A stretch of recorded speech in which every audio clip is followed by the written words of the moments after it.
기도 없는 결정들이란 제목으로 하나님 말씀 증거하도록 하겠습니다. 다윗이 대적을 다 물리칩니다. 그래서 8장까지 보면은 어디를 가든지 하나님이 이기게 하셨다. 승승장구하고 평화가 오게 되었습니다. 다윗은 평화가 오고 난 다음에 자기 혼자 다 누리려고 하는 게 아니라 내가 누구에게 은혜를 베풀 것인가. 그래서 믿음이라는 건 흐름이 있다라는 거죠. 내게 하나님께서 열이라는 은혜를 주시면 둘 정도는 내게 쓰라는 거고 팔은 이렇게 흘러 넘치라는 얘기거든요. 다윗은 은혜를 누구에게 베풀까? 그러다가 이제 9장에 발견한 게 요나단의 아들이잖아요. 사울의 후손 가운데 무비보셋, 장애인 무비보셋, 그를 돕겠다. 그래서 은혜가 흐르는 장면이 나옵니다. 이제 이러고 끝나버려야 되는 건데, 이제 친하게 지냈던 아마 이방인 가운데 암몬 왕이 있었는 것 같아요. 나하스라고. 나하스가 사울하고 맨날 싸웠거든요. 그러다 보니까 적의 적은 친구인지 하여튼 다윗하고는 우호 관계를 맺고 있었던 것 같습니다. 근데 나하스가 죽었습니다. 그러니까 장례식을 가야 되는데 그의 아들이 이제 황태자가 한운이에요. 그래서 조문을 보내자. 왜냐하면 내가 나한테 은혜를 입었다. 나는 은혜를 입지 않는 사람이니까 은혜를 갖겠다. 그래서 그런 마음으로, 좋은 마음으로 이게 조문객 보내고, 아마 뭐 우리가 보면 부조돈이죠. 부조돈도 많이 되고, 그죠? 이렇게 뭐 그랬던 것 같습니다. 그런데 이 한운의 부하 가운데 암몬의 부하들이 비둘기파와 매파가 있잖아요. 우리 잘 보면 비둘기파는 뭔가 이렇게 사꾸라 같고 매파는 뭔가 선명해 보여서 제대로 된 것 같이 보이지만, 매파가 지배할 때 오래 못 갑니다. 그거 망하는 거예요. 생각보다 비둘기파가 훨씬 더 나라를 안정되게 이끄는 것인데 인기가 없죠. 매파들이 또 설쳐되기 시작합니다. 강성 이미지죠. 저들이 조문계 보내는 게 아니고 엿보고 탐지하고 함락시키려 하는 것이다. 스파이다. 그럼 백보양보해서 스파이라고 합시다. 그러면 좋게 달래가지고 보내면 되는 거 아니에요? 대비하면 되는 거 아니에요? 그런데 모멸감을 줍니다. 가장 큰 수치. 지금도 중국 사람들 보십시오. 남자들은 어른이 됐다는 특징이 뭐냐? 수염 기르는 거거든요. 근데 수염을 그것도 다 잘라버리지, 반쪽만 잘랐대. 나 이게 궁금해요. 이게 수염이 이렇게 긴데 이렇게 반을 잘랐다는 얘기인지 아니면 세로로 반을 잘랐다는 얘기인지, 어느 게 더 수치스럽겠어요? 이게 세로죠. 반을 자르고 남겨두고. 나 그 생각을 했는지. 여러분 그 생각 안 해봤어요? 반을 자르는데 어떻게 반을 자르는지 얘기는 안 했잖아요. 수평이냐 수직이냐. 수평이면 수치, 수직이면 개수치. 그 알겠죠? 예, 그런 분위기. 그리고 뭐 속옷 안 입잖아요. 우리 한국 사람들도 문익점 입기 전에는 속옷 못 입었잖아요. 면이 없으니까. 속옷 없습니다. 근데 중동 볼기라니까 그냥 볼기짝 반 정도를 가위로 잘랐다는 얘기 뭐예요? 하체가 드러났다, 엉덩이가 드러났다, 뭐 그런 얘기죠. 그러니까 망신이나 망신은 다 줬다라는 것입니다. 그리고 돌려보냈더라, 그런 얘기죠. 그러니까 암몬의 이 한운이라는 사람이 못할 짓 했다는 거죠. 이게 배경입니다. 1절부터 5절까지 한번 다시 한번 읽겠습니다. 시작. 그 후에 암몬 자손의 왕이 죽고 그의 아들 한운이 대신하여 왕이 되니 다윗이 이르되 내가 나하스의 아들 한운에게 은총을 베풀되 그의 아버지가 내게 은총을 베푼 것 같이 하리라 하고, 다윗이 그의 신하들을 보내 그의 아버지를 조상하라 하니라. 다윗의 신하들이 암몬 자손의 땅에 이르매 암몬 자손의 관리들이 그들의 주 한운에게 말하되 왕은 다윗이 조객을 당신에게 보낸 것이 왕의 아버지를 공경한 줄로 여기시나이까. 다윗이 그의 신하들을 당신에게 보내 이 성을 엿보고 탐지하여 함락시키고자 함이 아니니까 하니, 이에 한운이 다윗의 신하들을 잡아 그들의 수염 절반을 깎고 그들의 의복의 중동볼기까지 자르고 돌려보내매 사람들이 이 일을 다윗에게 알리니라. 그 사람들이 크게 부끄러워하므로 왕이 그들을 맞으러 보내 이르기를 너희는 수염이 자라기까지 여리고에 머물다가 돌아오라 하니라. 첫 번째 포인트가 이거예요. 은혜를 베풀 것인가 모멸감을 줄 것인가. 그러니까 우리 신앙생활을 하면서 가장 바보 중에 바보가 뭐냐 하면은 자기가 가지고 있는 힘을 가지고 은혜를 베풀어야 되는데 모멸감을 주는데 사용하는 사람이 있습니다. 이 모멸감을 주면은, 모멸감을 주는 것으로 끝나지 아니하고 반드시 폭력을 가져오게 돼 있습니다. 폭력. 그래서 모멸감을 주면요, 힘이 없는 사람이나 소극적인 사람은 속으로 삭히겠죠. 화병이 된다고요. 그래서 비굴해집니다. 비굴함이 쭉 누적이 돼버리면 나중에 자살하게 돼요. 그래서 이것도 폭력이죠. 내적으로 향한 폭력으로 인해서 자기를 죽이는 거니까. 또 대부분의 사람들은 이게 바깥으로 표현이 됩니다. 그래서 폭력적이 되는 거예요. 그래서 사회가 모멸감을 주는 사회가 된다 그러면 그 사회는 폭력 사회로 갈 수밖에 없다라는 것입니다. 책이 하나 있거든요. 김찬호 교수가 쓴 책인데 모멸감이라는 책이 있어요. 부제가 뭐냐 하면은 굴욕과 존엄의 감정 사회학 교수인데, 이 모멸감, 지금 한국인의 일상을 지배하고 있는 감정이 모멸감이라는 거예요. 모든 사람들이 다 모멸감을 서로 주고받고 그러고 있다는 거예요. 그래서 사회가 폭력적이 되더라. 그러니까 그러니까 힘 있는 사람들이 모멸감을 줍니다. 그거 바보짓이에요. 그거 놔두면 안 되거든요. 실제로 여기 뭐 예화 같은 걸 들은 게 그거예요. 이제 미국 예인데 미국의 교도소에 가서 거기 살인죄로 이렇게 잡혀 들어온 사람들이 있지 않습니까? 이제 심리 상담, 심층 상담을 했다라는 거예요. 그래서 범죄의 진짜 이유가 뭔가 그랬더니 그 중에 제일 많은 살인한 동기가 뭐냐 하면은 그놈이 나를 깔봤다. 그 대답이 제일 많았어요. 그 사람이 나를 깔봤다. 이 표현이 제일 많다. 그 무슨 얘기예요? 모멸감을 느꼈다라는 거죠. 모멸감을 느끼니까 폭력의 가장 극단적인 표현이 뭐예요? 살인이라고. 그러니까 모멸감 잠깐 주려고 그러면 오래 못 살아요. 그거. 한 10명 모멸 가지고 한 놈 정도는 칼 들고 들어올 거라고. 모멸감을 주는 건 바보짓이거든요. 근데 한우는 어땠어요? 힘도 없는 주제에 모멸감을 주고 있지 않습니까? 또 한 가지 예를 들었어요. 여기 보니까 여자가 죽은 예예요. 여자가. 그러니까 여자를 죽이고 감옥에 들어온 남자들 또 이렇게 그 사람만 또 조사를 해봤어요.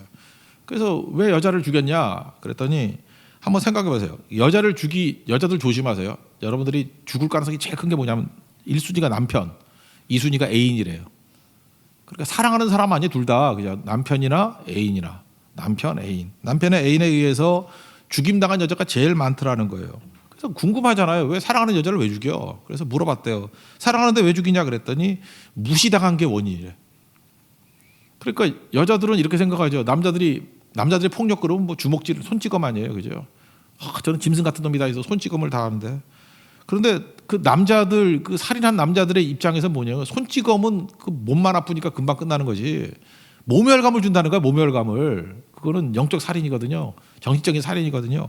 그걸 모르는 거예요. 모멸감이 뭡니까? 존재 가치를 부정하는 거잖아요. 격화시키는 가장 괴로운 감정. 그러니까 수치심이죠. 모멸감은 수치심을 가져온다는 것입니다. 그래서 모멸감은 이렇게 정의를 내려요. 죽음에 가장 가까운 상태. 그러니까 모멸감을 자기가 삭히면 죽음에 가장 가까운 상황이 뭐예요? 자살하게 되든지. 죽음을 느끼니까 나 안 죽으려고 상대를 죽이는 거죠. 자기도 모르게. 제정신이 아닌 거죠. 그게 모멸감이에요. 아마도 한운이 이 모멸감의 책을 읽었을 리가 없죠. 그러니까 바보 같은 짓을 한 거죠. 모멸감. 자기 알량한 힘 가지고 모멸감을 주는 일. 그러니까 죽는 거죠. 요즘에 그 잠언을 살피고 있는데 잠언 그 17장, 19장 거기 보면 가난한 사람들 있지 않습니까? 가난한 사람이 어떤 사람이에요?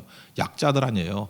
약자들. 힘이 있다는 것은 은혜를 베푸는 데 써야 되는데 약자들을 향해서 그 갑질이 뭡니까? 그 모멸감 주는 거 아니에요? 그래서 잠언 17장 5절 보면은 가난한 자를 조롱하는 자를 그를 지으신 자를 멸시하는 자요 이런 말씀이 나오잖아요. 가난한 자를 멸시하는 게 거기서 끝나는 게 아니라는 거죠. 인과관계가 없어 보이잖아요. 가난한 자를 멸시하는데 왜 하나님이 멸시를 당하는 것 같이 느끼느냐. 하나님 형상대로 지음받았기 때문에 그렇다는 거예요. 그래서 하나님이 분노한다는 거죠. 그래서 가난한 사람들을 멸시하면 하나님 멸시하는 거예요. 가난한 자 조롱하는 건 하나님 조롱하는 거라고. 신성모독이죠. 그러니까 뭐 살아남을 수가 있나요? 19장 17절을 보니까 가난한 자를 불쌍히 여기는 것은 여호와께 구워드리는 것이니. 그러니까 가난한 사람을 잘 돌봐주면 하나님이 부채의식을 느낀다는 거예요. 그래서 내가 제가한테 빚을 졌어. 그리고 하나님 갚아주실 때는 뭐 이자가 엄청나죠. 몇 배로 갚아주신다. 그러니까 이게 지혜죠. 그러니까 다윗을 보세요. 다윗은 이게 수용 잘리고 중동볼기 수치당한 사람들 뭐 옷이야 다시 입히면 되는 거니까. 그리고 수염은 견딜 수가 없잖아요. 그러니까 여리고성에 있어서 수염 자랄 때까지 있으라. 자기 힘을 가지고 뭘 해요? 정보를 알고 싶은 것보다도 은혜를 베풀잖아요. 그죠? 부끄러움을 감춰주는 거, 덮어주는 거.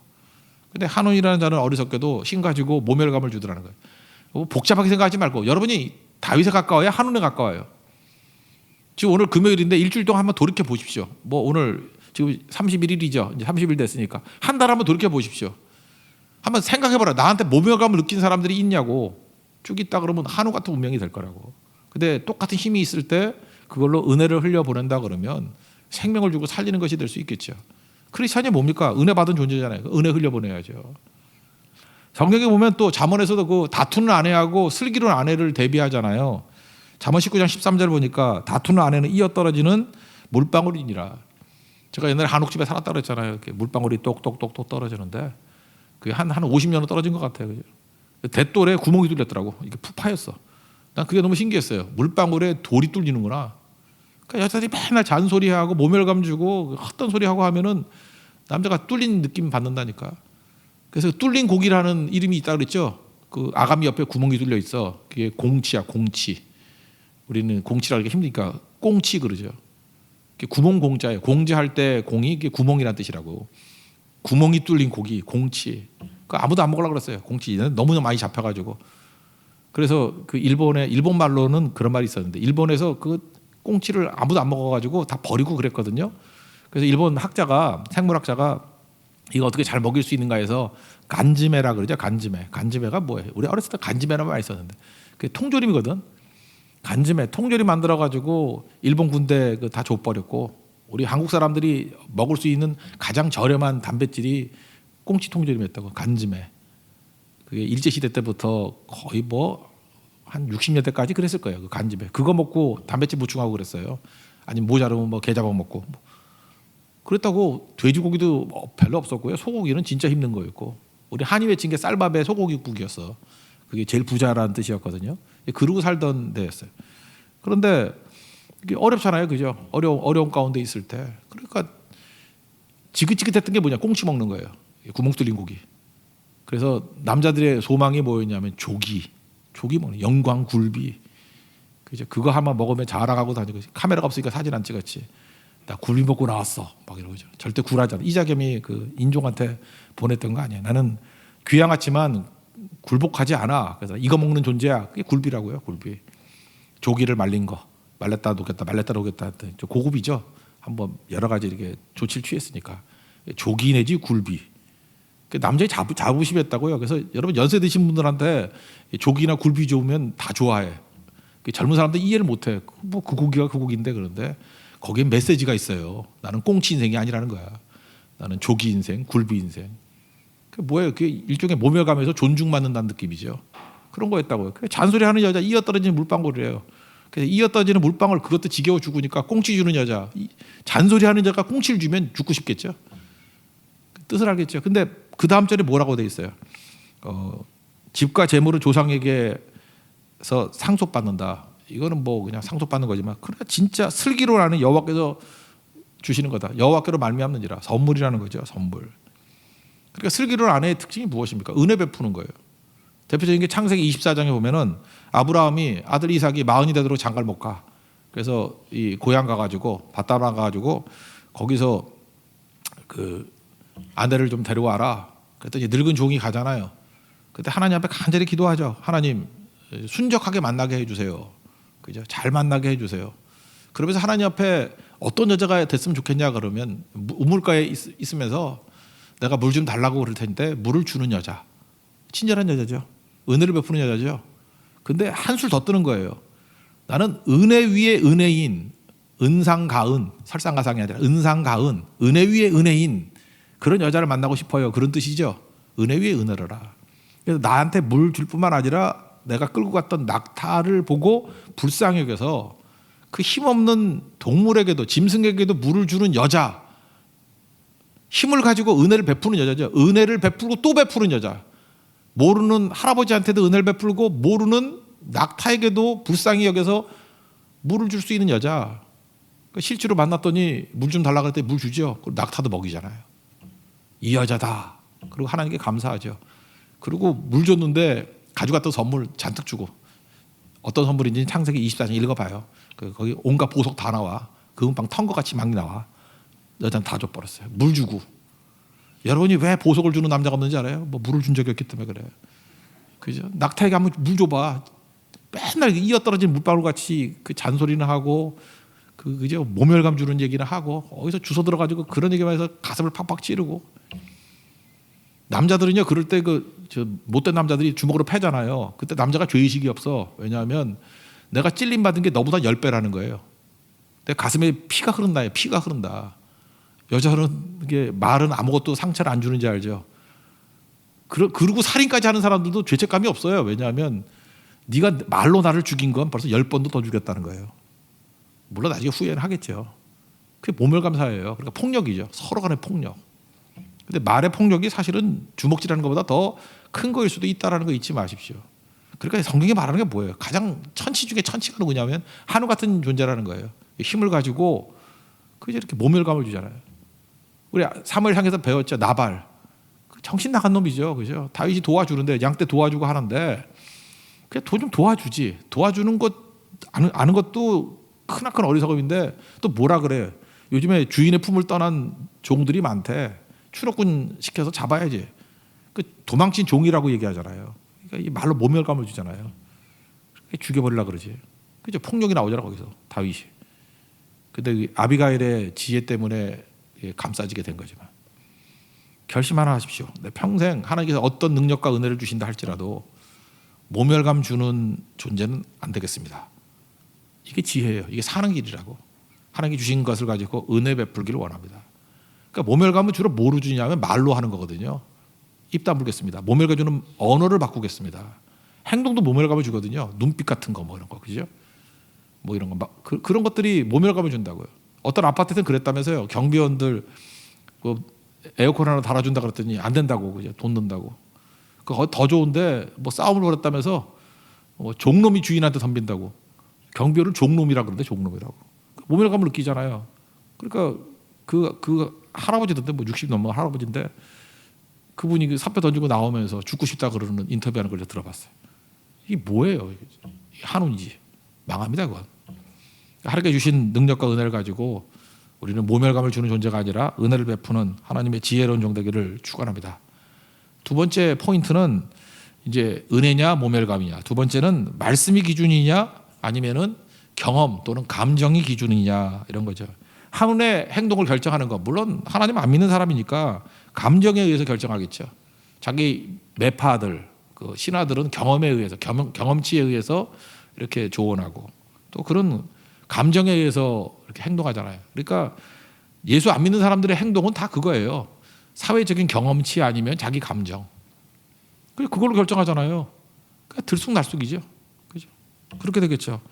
아마도 한운에게는 마음속에 시기심이 있었던 것 같아요. 다윗이 승승장구하니까 아이고 시기심이 생기네. 지도자니까 짓다네. 능력도 없으면서 아이고 마음에 열등감이 있는 거죠. 열등감이 있어 어떻게든 흠집을 내고 싶어서. 지금 왕이 죽었습니다. 그럼 각국의 조문객들 올 거 아니에요. 조문사절들. 조문사절로 올 때에 국제적인 망신을 주겠다 그런 의도도 있었던 것 같아요. 그죠?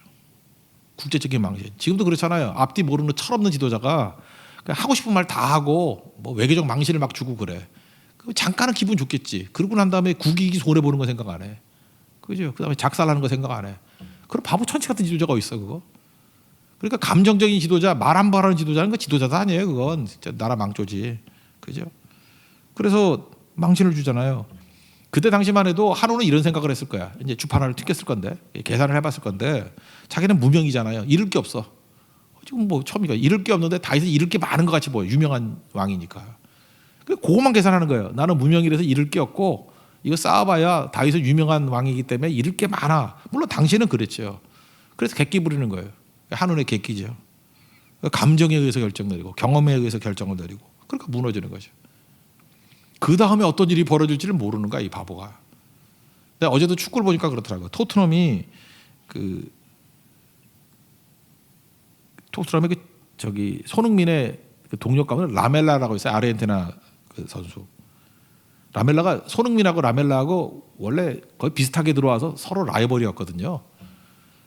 2년 전인가 3년 전에 한번 그랬던 것 같아. 이렇게 프리킥을 찰라 그러는데 손흥민이 찰라 그랬더니 라멜라가 공을 안 줘. 내가 차겠다고.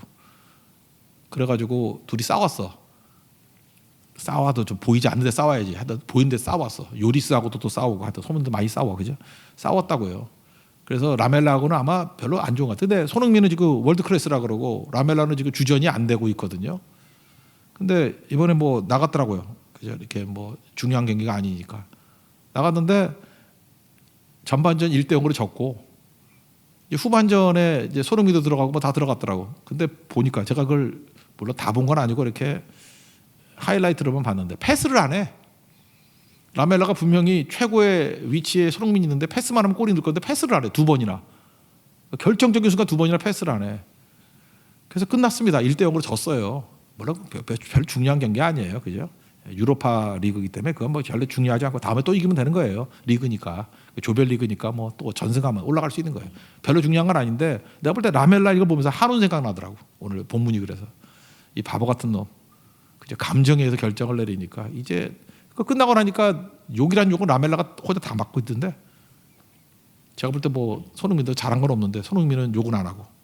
바보짓 하는 거예요. 감정에 의해서, 시기심에 의해서 객기 부리다가 그걸로 끝나는 게 아니죠. 그 이후에 얼마나 많은 대가를 치르게 되는지 몰라요. 그죠?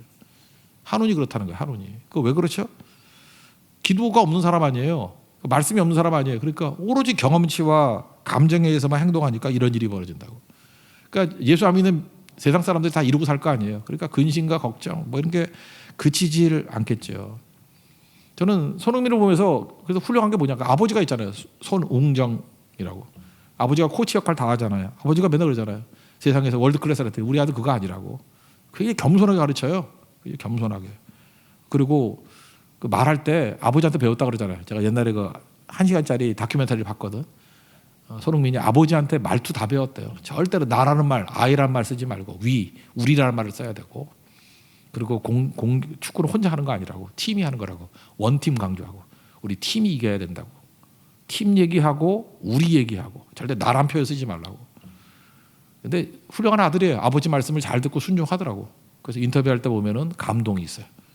그죠? 그래서 손흥민이 얘기하면 해리케인도 감동받고 심지어 무리뉴 감독도 감동받고 겸손하니까 교회의 모습을 보이잖아요. 거기서. 이게 되게 중요한 거죠. 그러니까 말씀이 기준이 있으니까 기준을 향해서 나아가니까 어려운 난관과 어려움, 대적 있더라도 흐트러지지가 않아요. 그 길을 쭉 간다고. 근데 감정이란 게 어때요? 이 시기심, 이기심 뭐 이런 거 아니에요. 그러니까 감정으로 하다가 객기 부리다가 수렁에 쭉 빠지게 된다는 것입니다. 근데 심지어 예수 믿는 사람들이 하나님을 나의 아버지라고 모시는 사람들이 이렇게 기준 없이 생활하면 되겠어요? 그러니까 기도가 없으면은 기도 없는 결정들이 다 한운 같은 결정이라고. 감정적인 결정, 경험치에 의한 결정. 실제로 내가 결정한 것 같이 보이지만 수렁에 빠져, 깊은 수렁에, 늪에 빠지는 거죠. 결국 누가 이끌어가는 거야? 마귀가 이끌어가는 인생 살게 되더라는 것입니다. 이 보세요. 처음에 객기였어요. 시기심 때문에. 아유, 저거 꼴 보기 싫어. 그랬더니 하나만 생각하는 거야. 이 바보들은 눈앞에 있는 것만 생각하는 거야.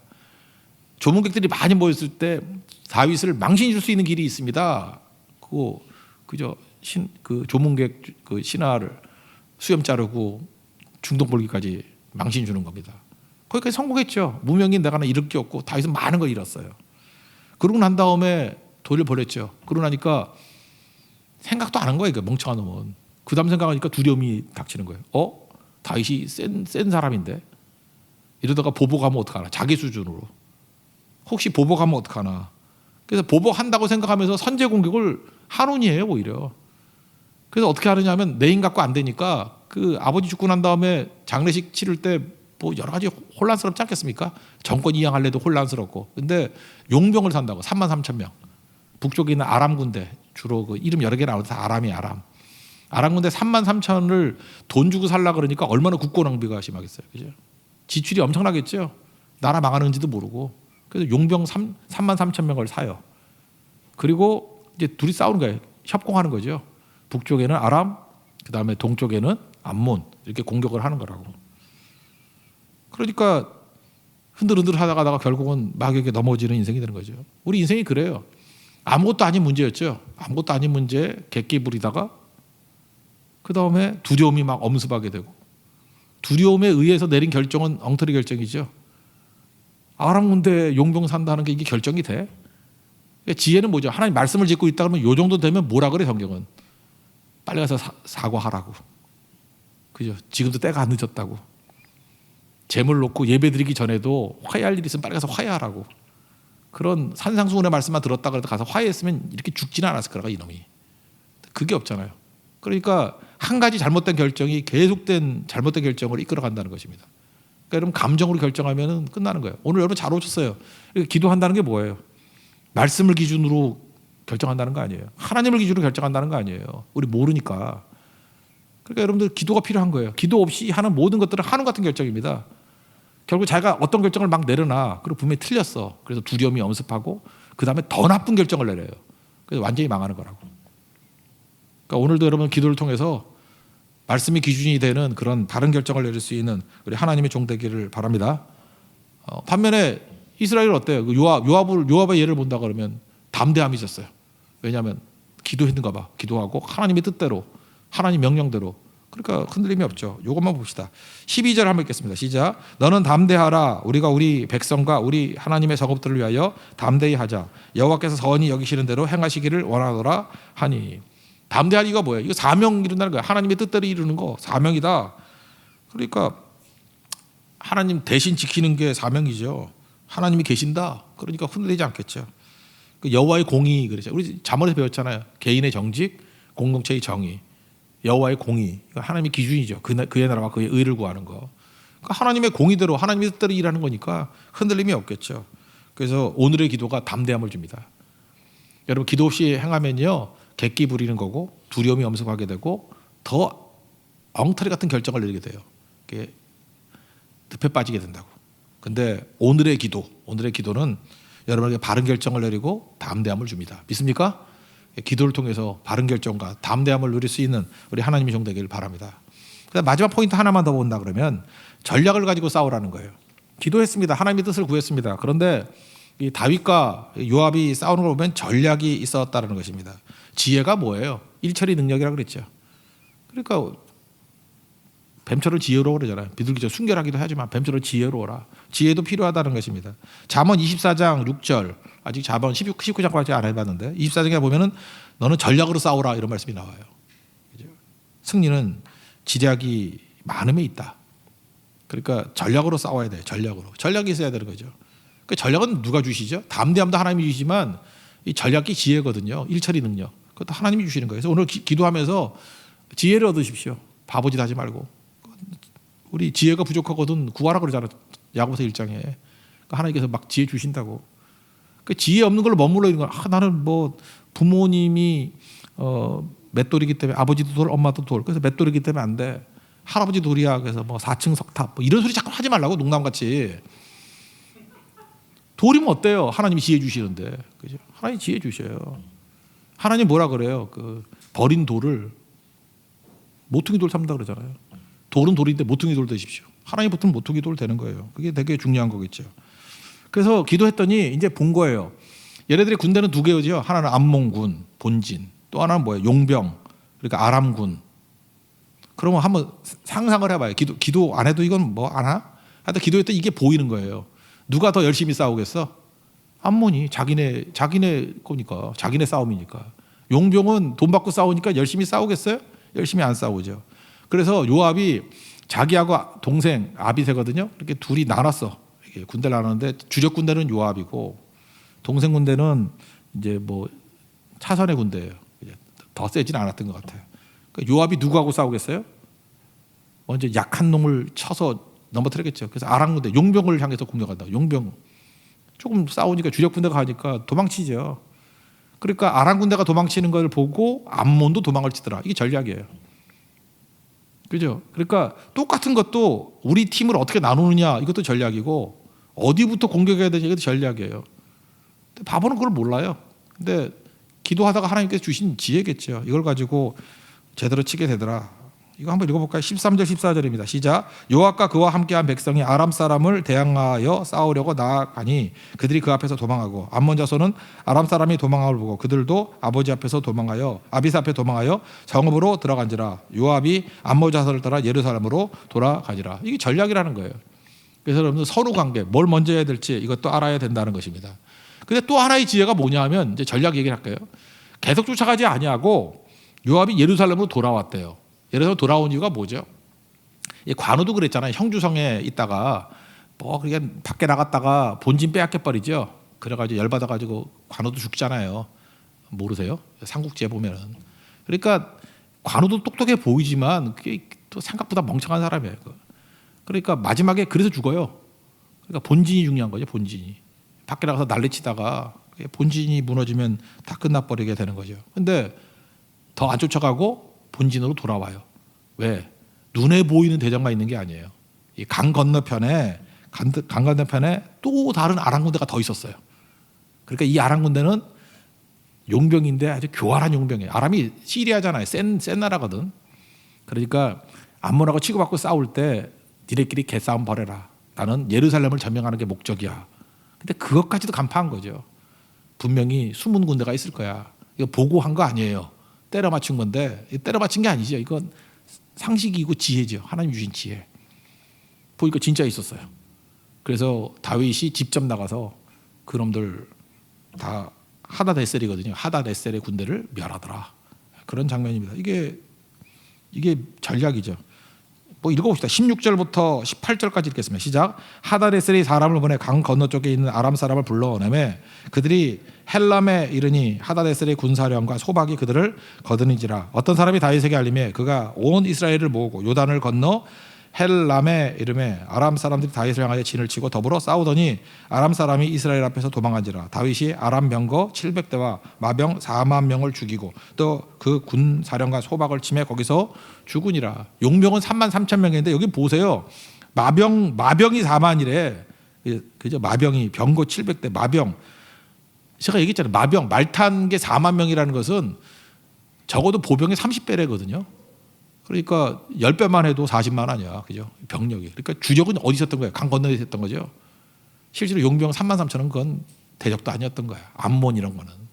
그러니까 진짜 군대 거기 10배 이상 되는 군대가 뒤에 머물러 있었던 거예요. 그러니까 작은 싸움, 사소한 싸움에 목숨 걸다가 본진 뺏겨버렸죠. 이게 지혜라는 거예요. 지혜. 오늘 이걸 보여주는 거예요. 그러니까 무슨 얘기죠? 눈에 보이는 대적보다 눈에 보이지 않는 대적이 10배 이상 크다예요. 잊지 말라고요. 이거 어떻게 알죠? 기도하는 백성만 알 수 있다 그런 겁니다. 그래서 기도를 멈추면 안 됩니다. 계속 기도해야 돼요. 기도하면 하나님께서 힘도 주시고 흔들리지 않도록 눈도 열어주시고 도울 자도 보내주시고 다 된다는 거예요. 그래서 기도에 대한 팁 간단히 설명한다 그러면 이거예요. 핵심이 보일 때까지 기도하는 거죠. 기도는 힘을 얻고 보일 때까지, 힘 얻고 보일 때까지. 근데 1차적으로 우리는 하지 말라는 기도만 죽어라 해요. 하지 말라는 기도. 성경에 하지 말라는 기도가 있어요. 마태복음 6장 31절부터 34절까지 보면은 염려하여 이르기를 무엇을 먹을까, 무엇을 마실까, 무엇을 입을까 의식 주지요. 이거 기도하지 말래요. 이게 다 이방인들이 구하는 거고 하늘에 계신 아버지께서 너희에게 있어야 될 것을 아신다. 기도하지 말라 그랬어요. 그죠? 그렇잖아요. 무엇을 먹을까, 무엇을 마실까, 무엇을 입을까 하지 말라. 하지 말라 그랬잖아요. 이런 거 기도하지 말라. 뭘 기도하라고요? 먼저 그의 나라와 그의 의를 기도하라, 구하라. 그러면 이런 거 기도 안 해도 다 줄게. 이 모든 걸 너에게 다 하시리라. 근데 우리는 이 말씀을 듣고도 혹은 하는 짓이 뭐죠? 맨날 무엇을 먹을까, 무엇을 마실까, 무엇을 입을까 이것만 기도하잖아. 그리고 시간 없으니까 그의 나라, 그의 의는 그냥 넘어가 버리고. 그러니까 바보짓이죠. 그러니까 1순위를 하는 거예요. 그의 나라와 그의 의. 그거 구하고 나머지는 덤으로 받는 인생. 두 번째 팁. 대상이 분명해야 돼요. 우리 구약에서 여호와라는 이름이 여호와니까 백성을 도우시잖아요. 언약 관계예요. 예수님께서는 여호와를 뭐로 바꾸라 그랬어요? 하늘에 계신 우리 아버지. 아버지니까 우리는 누구예요? 자녀죠. 그러니까 아버지가 자녀가 필요한 거 좋은 거 준다 그랬잖아요. 그죠? 뭐 달라는데 뭐 뱀을 주고 뭐 정갈을 주고 이러지 않는다 그러잖아요. 좋은 거 준다고, 성령 준다고. 그러니까 기도할 때 대상이 분명해야 돼. 누구에게 기도해야 돼요? 아버지에게. 오늘 여러분들 필요만 갖고 막 얘기하지 말고 먼저 내 기도를 들으시는 분에 대한 초점을 맞춰야 돼요. 하나님 아버지예요. 그래서 우리 기도할 때 아버지께 기도하는 거예요. 아버지께. 그러니까 바보짓 하는 게 뭐냐면 대상도 없이 그냥 달라고만 그래요. 주시옵소서, 주시옵소서. 누구도 없어 그냥. 이게 필요합니다. 이게 필요합니다. 자기 문제만 놓고 비교해. 근데 계속 보서 예를 들어서 뭐 돈 좀 주세요. 등록금 주세요. 등록금 주세요. 뭐 밥값 주세요. 밥값 주세요. 근데 옆집 아저씨한테 계속 그러고 있어. 주겠어요 그거? 옆집 아저씨면 주겠네. 옆 동네 아저씨한테 그러고 있어. 그거 안 줄 거 아니에요. 먼저 확인할 게 뭐예요? 아버지가 맞나? 그것도 확인해야죠. 아버지를 보고 아버지한테 얘기를 해야지 들리는 거죠. 근데 우리 기도만 하면 다 되는 줄 알아. 그게 기도의 치상이지. 비나이다지 뭐. 그 사도행 17장 아덴에서 했던 알지 못하는 신에게 구하는 거와 똑같은 거지. 대상도 없어. 그러니까 바보짓 두 번째는 뭐냐면 대상도 모르고 기도하는 거예요. 바보짓 세 번째는 뭐냐? 내용이 불분명해. 뭘 구하는지도 몰라. 뭘 구하는지도. 그러니까 내용을 제대로 구해야 되는데 핵심을 몰라. 그러니까 기도할 때 그러니까 처음에 구하는 건 진짜 구하는 것도 아니고 그래서 처음부터 기도할 때는 뭐냐면 기도할 제목을 주시고 지혜를 주시고 핵심을 보게 해주세요. 이걸 먼저 기도해야죠. 로마서 8장 26절에 이거 하시는 역할이 성령이죠. 성령도 우리 연약함을 도우신대요. 근데 연약함 중에 제일 연약함이 뭐냐면 우리의 그 또라이. 뭘 기도해야 할지를 모른대. 기도할 바를 알지 못하는 거. 그게 연약함이에요. 그래서 말할 수 없는 탄식으로 우리를 위해서 대신 기도해 주신대요. 그게 성령이 하시는 역할이에요.